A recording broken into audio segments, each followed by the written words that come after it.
মাঠে ফুটবল কিন্তু হৃদয়ের গভীরে শোক, এমন আবহে ম্যাচ খেলতে নেমেছিল ইরান। সাম্প্রতিক ভয়াবহ এক স্কুল হামলায় নিহতদের স্মরণে অনন্য এক শ্রদ্ধা জানিয়ে বিশ্বকে আবেগ ফালপুত করেছে দলটি। খেলার ফলাফল ছাপিয়ে মানবিক বার্তায় হয়ে উঠেছে ওই ম্যাচের মূল আলোচ্য বিষয়।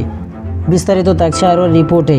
তুরস্কের বেলেক শহরে নাইজেরিয়ার বিপক্ষে প্রীতি ম্যাচের আগে এক আবেগঘন দৃশ্যের জন্ম দেয় ইরান ফুটবল দল। জাতীয় সঙ্গীত বাজানোর সময় খেলোয়াড়রা কালো আর্মব্যান্ড পরেন এবং হাতে তুলে নেন শিশুদের স্কুল ব্যাগ, যা ছিল সাম্প্রতিক নিহত ছাত্র শিক্ষকদের স্মরণে প্রতীকী শ্রদ্ধা।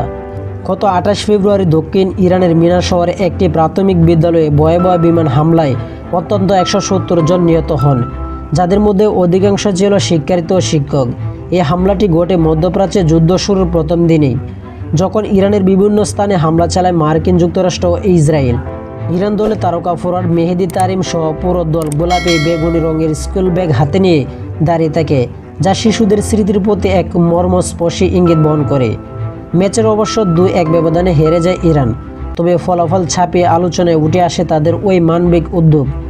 এদিকে ঘটনার জন্য যুক্তরাষ্ট্রকে দায়ী করে কড়া ভাষায় সমালোচনা করেছেন ইরানের পররাষ্ট্রমন্ত্রী।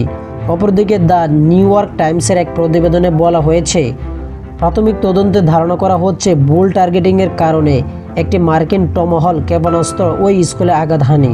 জানা গেছে পাশের একটি সামরিক ঘাঁটিতে হামলা চালানোর সময় পুরনো তথ্য ব্যবহার করা হয় ভুল ঘটে। যুক্তরাষ্ট্রের প্রেসিডেন্ট ডোনাল্ড ট্রাম্প প্রথমে ইরানকে দায়ী করা ইঙ্গিত দিলেও তা নিয়ে ব্যাপক বিতর্ক সৃষ্টি হয়। এদিকে আসন্ন বিশ্বকাপ সামনে রেখে নতুন উদ্বেগ তৈরি হয়েছে ইরান শিবিরে। যুক্তরাষ্ট্রে ম্যাচ আয়োজন নিয়ে নিরাপত্তা শঙ্কা প্রকাশ করে ইতিমধ্যে তারা ম্যাচগুলো মেক্সিকোতে সরিয়ে নেওয়ার অনুরোধ জানিয়েছেন। তো আশা করি যারা যারা স্পোর্ট গেলে চ্যানেলটি সাবস্ক্রাইব করেন না, সবাই স্পোর্ট গেলে চ্যানেলটি সাবস্ক্রাইব করবেন।